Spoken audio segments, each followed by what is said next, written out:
Cooper Weidenthaler, Davenport Athletics, head women's volleyball coach, Brian Netzler. Coach, just one match last week. It was on Saturday. Another 5-setter with Grand Valley. It was 5 sets at their place as well.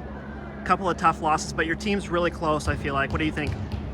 You know, we're 8-3 in the last 11. I think it was definitely a tough match. It's a rivalry match. I thought we got them, the first set, 25-23. Second set was pretty close. Third set kind of got away from us, and we made a valiant effort in the fourth. And, I think it's just tough. I think for our young team, understanding what it looks like when you play a team a second time around, and when teams are familiar with one another, and understanding how to take some things away, and understanding when things are taken away from you, how you adapt, and how you kind of just roll with it and try to adjust. It's we always talk about the game with inside the game, and I think that they got us in that regard this last time. And so it burns losing to that team in blue across the way, but it's not the end of the story for us. I think there's a lot that we learned from it.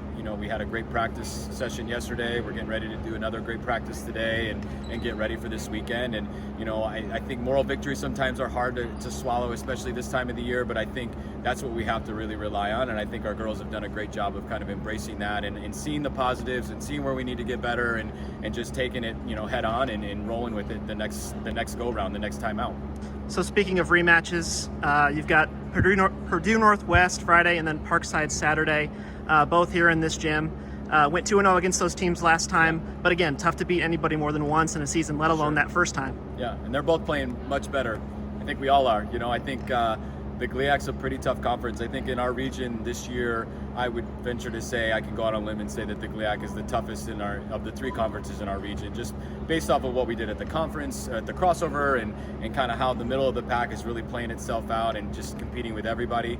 I think Northwest is who we've got on Friday night, and they're running a little bit different offense now. I think it kind of can pose some problems for us if we're not ready for it, but we just watched video on it. We're ready to go. We're going to get this kind of report in today, and kind of go after it from there. They've got a couple of nice hitters. They got a middle number 11 who does a really great job, and they've got a couple outsides that are just squirrely. They like get after it, and they're just little, and they kind of like just try to tool it off your hands. And so we're going to work a little bit on that this week too.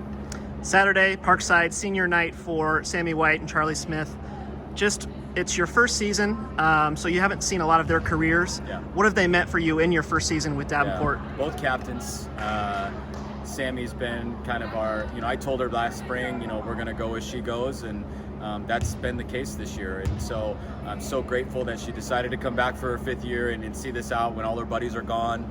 It can be kind of tough for 5th-year seniors to go through that, but she's been such an incredible role model to this group, such an incredible leader for us. The girls have nicknamed her Mima because she's kind of our grandma out there, and I appreciate all that she's done. Charlie has been just such an awesome team player this year. Got her opportunities against Grand Valley. She's going to continue to get those opportunities moving forward. Definitely knows the game probably about it better than anybody else on the team, and we really appreciate that when it comes to the scouting and watching video and mentoring our young kids and helping them kind of go through this process and learn. I'm really proud of them. I can't imagine this first season without those two. They've just been really great humans and great ambassadors of the program, and it's going to be sad to kind of have kind of an end to it, in a couple weeks here, but we're excited to celebrate them, through the weekend.